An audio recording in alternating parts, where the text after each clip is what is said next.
Mameri Diomandé, menuisier ébéniste. Mademoiselle Odile Lacré, esthéticienne. Yao Kwasi, glacier. Issa, mécanicien. Voilà des visages d'un secteur. Le secteur de l'artisanat, de la très petite entreprise. Les spécialistes sont vite fait de les classer dans le secteur dit informel parce que incapables pour certains acteurs du secteur de fidéliser leur clientèle, d'assurer leur pérennité, puis elles sont situées dans des espaces publics, des espaces squattés. Voilà qui ajoute à leur précarité et pourtant ces entreprises créent des emplois, génèrent des richesses. Dans un garage, le minimum d'employés qu'il y a, c'est au moins 10 personnes. Nous sommes ici devant un tapissier. Il a au moins 15 employés. Et sur toute cette ligne-là, il y a au moins 600 personnes qui travaillent. Donc 600 personnes qui travaillent dans une trentaine d'entreprises, on voit déjà les emplois que ce secteur dit informel génère. En plus, chacun d'entre eux paye au moins une taxe, soit à la mairie, soit un impôt synthétique parce qu'ils doivent donner des factures normalisées. Donc les acteurs du secteur informel contribuent réellement à l'économie ivoirienne. Si on est au moins 12, voilà, on travaille ensemble, c'est la famille en fait.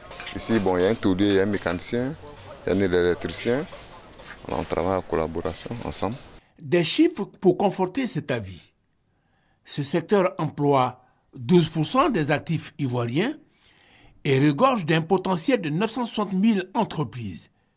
Ces données ont été réalisées par un bureau d'études international basé au Canada, consultant expert service Solutions INT. Au-delà de ces données, les acteurs de ce secteur ont un savoir-faire avéré. Ça fait la 4e fois que je viens vers ces enfants-là, parce que j'ai trouvé en eux qu'ils avaient la bonne matière et ils étaient compétents. Ça m'a donné une satisfaction. Donc je reviens souvent. Issa, mécanicien de son état, est de ceux-là qui sont capables de tropicaliser les véhicules anglais sur la place d'Abidjan. Ils ne sont pas plus de 5. Les voitures qui viennent de l'Angleterre, volant à droite, moi je fais ça, je mets ça volant normal. 500 000, 400 000, 600 000, ça dépend des voitures. Tous ces éléments démontrent à souhait l'importance de ce secteur dans l'économie ivoirienne. Il faut donc travailler à structurer ces entreprises et les acteurs. Depuis 2007, l'Institut européen pour le développement des très petites entreprises, IECD, présent en Côte d'Ivoire, œuvre au renforcement des capacités de ces chefs d'entreprise. Premièrement, nous allons travailler sur la structuration de son entreprise pour qu'il comprenne bien ce qu'il fait, pour qu'il sache qu'est-ce qu'il dépense, qu'est-ce qu'il reçoit comme argent au travers des outils comme le journal des caisses, le tableau de la rentabilité. On l'a amené aussi à calculer un salaire. On l'a amené à comprendre qu'il est un chef d'entreprise, à se fixer des objectifs et à travailler pour atteindre ces objectifs-là. Les premiers résultats donnent à espérer que demain sera différent. Aujourd'hui, il y a jusqu'à 8 travailleurs qui travaillent ici et au chantier, il y a 5 qui travaillent au chantier. Aujourd'hui, il y a des gens qui sont en train de monter, il y a un hôtel qui est en train de construire. Moi, je suis en train d'exercer tout ce qu'il y a comme meuble dedans. Il y a au moins 5 personnes là-bas. Il y a 3 qui sont là, il y a 2 qui ont la machine encore. Il faut préparer les postes. Donc moi, je coordonne maintenant, je fais le tour. Quand je tourne, je viens le soir, je fais le point à un secrétaire. Je vais être un salarié à moi-même, je vais aussi aller à la retraite aussi, comme le fonctionnaire va à la retraite.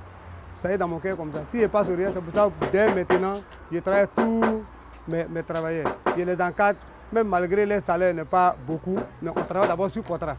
Je suis mère d'un enfant qui arrive à scolariser son enfant et mon enfant vient à peine d'avoir le CP. Aujourd'hui, je suis fière d'elle et j'arrive à pouvoir subvenir à mes besoins. Je n'ai envie à personne. Avec mon jeune comptable, avec ce qu'on a fait, j'ai eu au moins 30% de mailles bénéficiaires par rapport à avant. Parce qu'avant, je ne me retrouvais pas. Maintenant, là, j'ai eu 30%. Et on met encore la main de Dieu prochainement. Parce qu'on travaille beaucoup dans les fêtes. Bon, actuellement, avec il n'y a pas les fêtes, tout ça, on est un peu plus bas. Sur la route de l'émergence, voilà une autre face de l'économie ivoirienne, source de croissance inclusive. Elle est à portée de main. Il reste à lui donner toute sa dimension à travers une véritable prise en charge des pouvoirs publics et éviter ainsi que ce monde ne reste sur le bas-côté de la route qui mène vers l'émergence de la Côte d'Ivoire.